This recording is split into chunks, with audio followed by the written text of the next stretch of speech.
So this is how you can create Trello board automation. It's quite easy, but a bit complicated, so let's get started. Simply tap on your board, whichever board you want to automate, and here we are. So, as you can see, there's this lightning icon over here. It's the automation icon, and let's go ahead and tap on it. So, once you tap on it, there are a few buttons: rules, buttons, email reports, and send feedback. We're gonna want to tap on rules, and so here we are. So as you can see, I already have a few automation rules right here.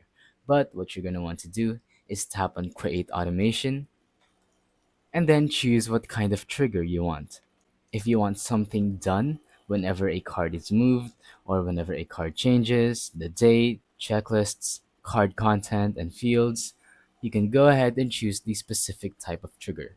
For example, card move. When a card is added to the board by me, it's going to do a certain action in step number 2. Or when a card is added to a specific list by me or by anyone, I'm gonna do the ongoing list. I'm gonna add that real quick.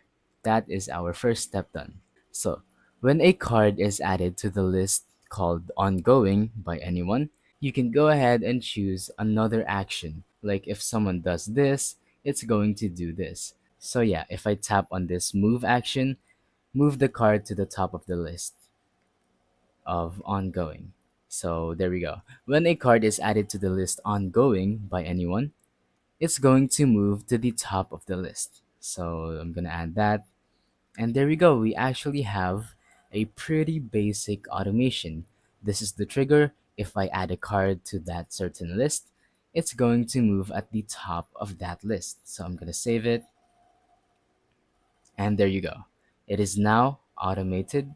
So let's go ahead and go back and then add another card over here just to make sure it works. So I'm gonna put high and there you go. If I add this onto the bottom of high, it's going to immediately go back to the top because that is what we automated. And yeah, that's pretty much it. That is how you can automate your Trello board.